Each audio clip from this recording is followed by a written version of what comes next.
নমস্কাৰ মই চন্দ্ৰকমল স্বাগতম জনাইছোঁ আপোনালোকক এই ইউটিউব চেনেলটোলৈ আজি নাম্বাৰ সিস্টেমৰ এটো দ্বিতীয়টো ভিডিও হয় লগতে ডিভিজিবিলিটি ৰুলছৰো এটো পাৰ্ট 2 ভিডিও হয়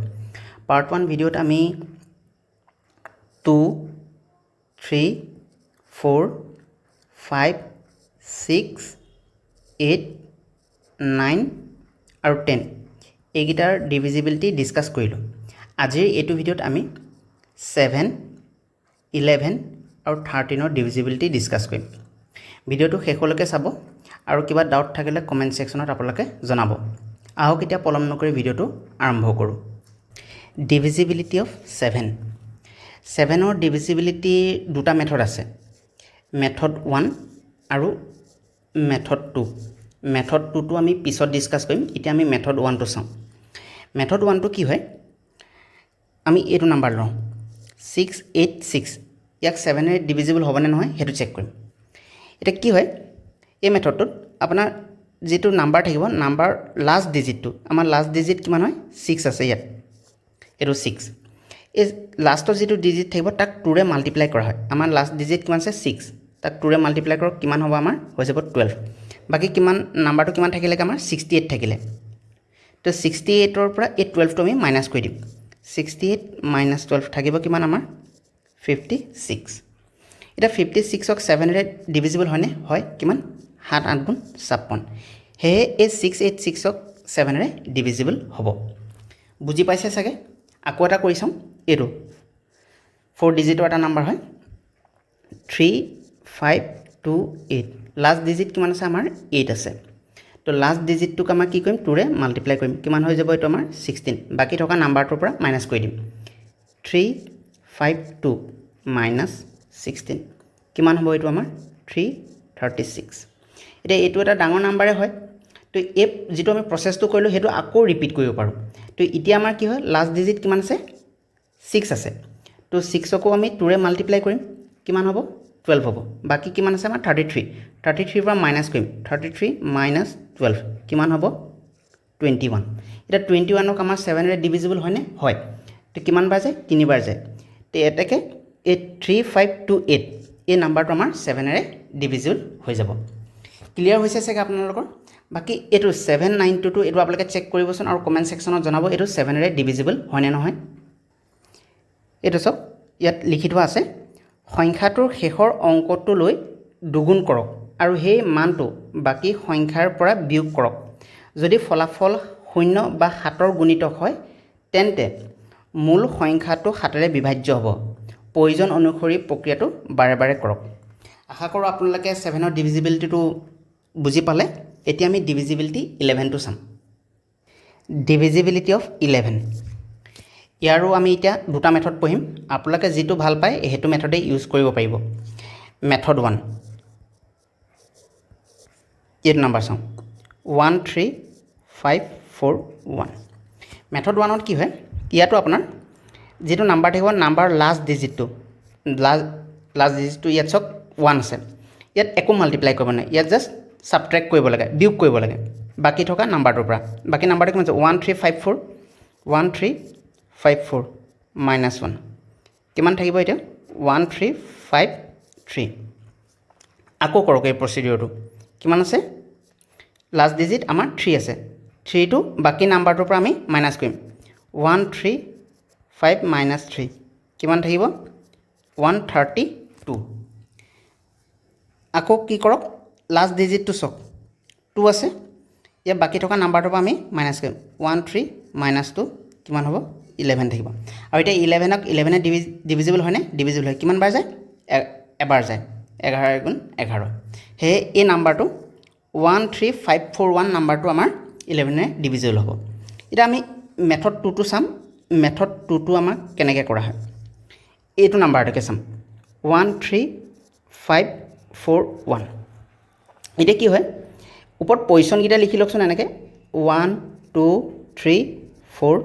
5 এটো 5 ডিজিটৰ নাম্বাৰ আছিল এটা সক এটো এগিটা কি হয় 1 3 5 এগিটা অযুগ্ম নাম্বাৰ হয় আৰু 2 আৰু 4 কি হয় এগিটা যুগ্ম নাম্বাৰ হয় যেগিটা অযুগ্ম নাম্বাৰ আছিল অযুগ্ম নাম্বাৰ স্থানৰ এটো 1 5 আৰু 1 এগিটা এইটো আৰু এইটো এইকেইটা হয় অযুগ্ম স্থানৰ অংক হয় কিমান আছে 1 5 আৰু 1 এইকেইটাক যোগ কৰি দিয়ক যোগ কৰিলে কিমান হ'ব 7 আহিব আৰু যুগ্ম স্থানৰ কিমান আছে 3 আৰু 4 তো এইটোকো যোগ কৰক 3 + 4 কিমান হৈ যাব এইটো 7 হৈ যাব এতিয়া এইটোকে যুগ্ম আৰু অযুগ্ম স্থানৰ অংককেইটাৰ যোগফল যেতিয়া পাম তাক মাইনাছ কৰি দিম কিমান পাইছোঁ আমি 7 - 7 ইকুৱেল টু কিমান হ'ব আমাৰ 0 হ'ব আৰু 0ক 11 ডিভিজিবল হয়নে হয় তো সেই এই নাম্বাৰটো আমাৰ কি হৈ যাব 11 ডিভিজিবল হ'ব আশা কৰোঁ আপোনালোকে বুজি পাইছে আকৌ এটা কৰি চাওঁ এইটো বিটো কৰি চাওঁ এবাৰ এতিয়া আমি এইটো নাম্বাৰ চাম 27654 27654 মেথড 1ত কি কৰিম আমি লাষ্ট যেটো ডিজিট থাকিব বাকি নাম্বাৰটোৰ পৰা মাইনাছ কৰিম 276 - 4 এটা কিমান হ'ব 2761 লাষ্ট আমাৰ নাম্বাৰটো কিমান থাকিলে এইটো 1 থাকিলে 1ক বাকি থকা নাম্বাৰটোৰ পৰা মাইনাছ কৰিম কিমান হ'ব 276 - 1 কিমান হ'ব এইটো আমাৰ 275 আকৌ লাষ্ট ডিজিট কিমান আছে আমাৰ 5 আছে বাকি নাম্বাৰটোৰ পৰা মাইনাছ কৰিম 27 - 5 কিমান আহিব এইটো আমাৰ 22 এটা 22ক 11 ডিভিজিবল হয়নে হয় কিমান বাৰ যায় দুবাৰ যায় 2 11 22 হেহে এই নাম্বাৰটো 11 ডিভিজিবল হ'ব আশা কৰোঁ বুজি পাইছে এটা মেথড 2 ডিসকাস কৰোঁ এটো 27654 ইয়াত আমাৰ অযুগ্ম স্থানৰ অংক কোনকিটা হয় এটো 4 6 আৰু 2 এইকিটা হৈছে অযুগ্ম স্থানৰ অংক এইকিটা আৰু যুগ্ম স্থানৰ এটো 7 আৰু 5 এটো যোগ কৰি দিম অযুগ্ম স্থানৰ কিমান আছে 2 + 6 + 4 এটো মেথড 2 ডিসকাস কৰিছো কিমান হ'ব তোমাৰ 12 হৈ যাব আৰু যুগ্ম স্থানৰ কিমান আছে 7 + 5 কিমান হৈ যাব 12 এটা যুগ্ম স্থানৰ অংক আৰু অযুগ্ম স্থানৰ অংক যেটো যোগফল পাম হেতু মাইনাস কৰি দিম দুটাক 12 - 12 = 0 তো 0ক 11 ডিভিজিবল হয়নে ডিভিজিবল হয় হেহে নাম্বাৰটো আমাৰ কিমান হয় 27654 কো 11 ডিভিজিবল হৈ যাব আশা কৰোঁ আপোনালোকৰ ক্লিয়াৰ হ'ল মেথড 1 আৰু মেথড 2 এটো আপোনালোকে এবাৰ কৰি চাব 25515 এটো 11 ডিভিজিবল হয়নে নহয় আৰু কমেন্ট সেকশনত আপোনালোকে জনাব এতিয়া আমি ডিভিজিবিলিটি অফ 13 ডিসকাস কৰিম তাৰ আগতে ডিভিজিবিলিটি অফ 11 মেথড দুটা মই লিখি থোৱা আছে এটো এবাৰ দেখাই ল'ব বিচাৰিছো এটো চাই লওক এটা যি দুটা মেথড আমি ডিসকাস কৰিলো তাক এই দুটা লিখি থোৱা আছে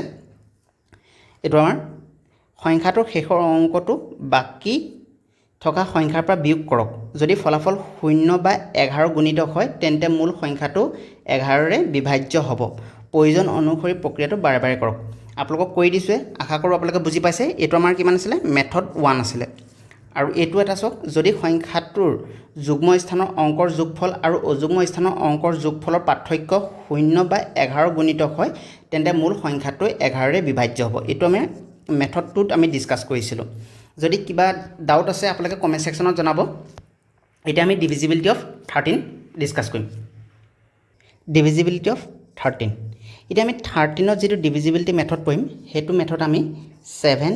আৰু 11 ৰ ডিভিজিবিলিটিটো আমি চেক কৰিবলৈ ইউজ কৰিব পাৰো যদিহে আমাৰ ডাঙৰ নাম্বাৰ থাকে আমি সৰু নাম্বাৰত 7 ৰ কাৰণেও পঢ়িছো আৰু 11 ৰ কাৰণেও পঢ়িছো যদিহে 4 ডিজিট বা 5 ডিজিটৰ নাম্বাৰ থাকে তেতিয়া আমি ইয়াত আমি যেটো পঢ়ি আহিলো 7 আৰু 11 ৰ হেগিটা মেথড ইউজ কৰিব যদি তাতকে যদি আমাৰ বেছি ডিজিট থাকে 10 ডিজিট থাকে 9 ডিজিট থাকে তেতিয়া আমি এটো মেথড ইউজ কৰিম তেতিয়া এটো মেথডত অলপ সহজে ওলাব এটা আমি কৰি চাও এটো ফাৰ্স্ট এটা एग्जांपल কৰি চাও 15600 13 ৰ ডিভিজিবিলিটি চেক কৰিবলগীয়া হয় প্ৰথমতে আমি কি কৰিম তিনটা পেয়াৰ বনাম নাম্বাৰ আৰু হেতু ৰাইট সাইডৰ পৰা বনাম এটো এটা পেয়াৰ হল আমাৰ 3 ডিজিটৰ আৰু ইয়াত যেটো দুটা ডিজিটে আছে হ'ব একোনা ইয়াক আমি এটা পেয়াৰ বনাই ললো কিন্তু আমি প্ৰথমতে আমি তিনটা ডিজিটে কৰি চাম যদি লাষ্টত না থাকে তেতিয়া আমাৰ যেটো থাকি যায় হেতু এটা পেয়াৰ হিচাপে ধৰি লম আমি এতিয়া কি হল আমাৰ এটা পেয়াৰ কিমান 600 হল আৰু এটা 15 হল এতিয়া ডাঙৰটোৰ পৰা সৰুটো মাইনাস কৰিম মানে 600 ৰ পৰা 15 টো মাইনাস কৰিম কিমান হ'ব এটো আমাৰ 585 এতিয়া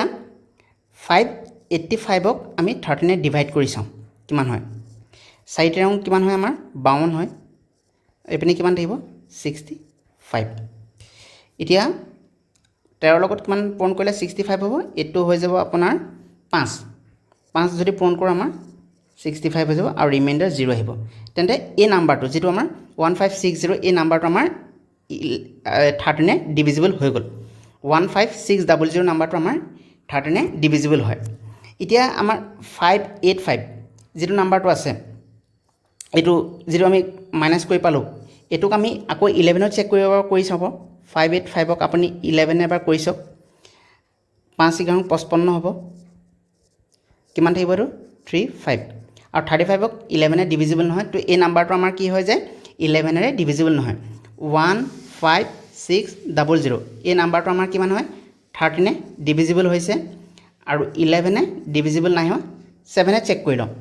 585 7 এ এবাৰ চেক কৰি লম 7 8 গুণ 56 2 আৰু 5 আৰু 25 7 ৰে ডিভিজিবল নহয় তো 7 ৰ এই নাম্বাৰটো আমাৰ কি হয় ডিভিজিবল নহয় আশা কৰো ক্লিয়াৰ হৈছে আপোনালোকৰ আৰু এটা এক্সাম্পল কৰিম আৰু তাত আপোনালোকৰ ক্লিয়াৰ হৈ যাব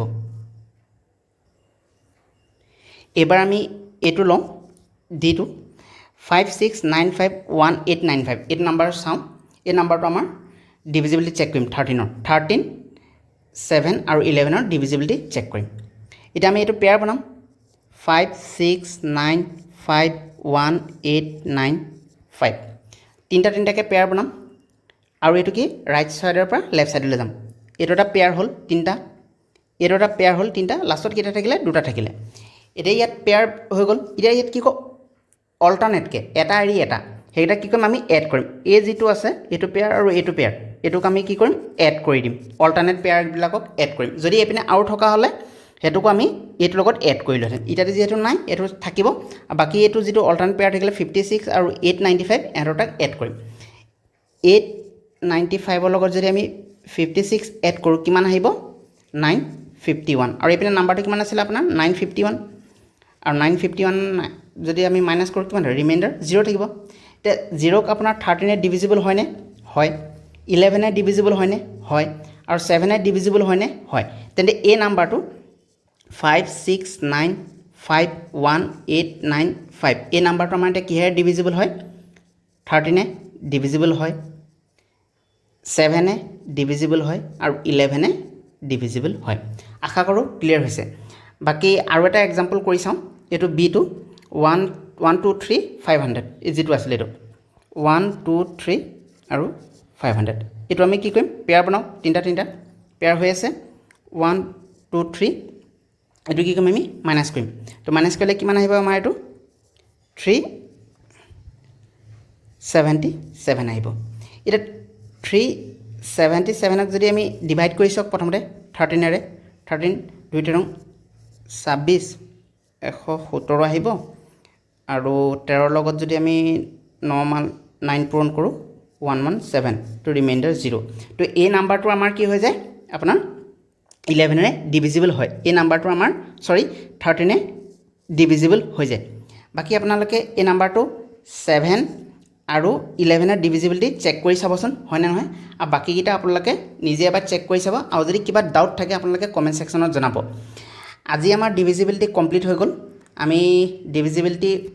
2 ৰ পৰা 13 লৈকে ডিসকাস কৰিলো ইয়াৰ পিছত আমি কোৱেশ্চনছ আনিম আৰু কোৱেশ্চনছ বিলাক প্ৰেক্টিস কৰিম নেক্সট টপিক আমি এলসিএম আৰু এচিএফ ডিসকাস কৰিম যদি চাই ভাল পালে চেনেলটো সাবস্ক্ৰাইব কৰিব আৰু লাইক কৰিব শেয়াৰ কৰিব ধন্যবাদ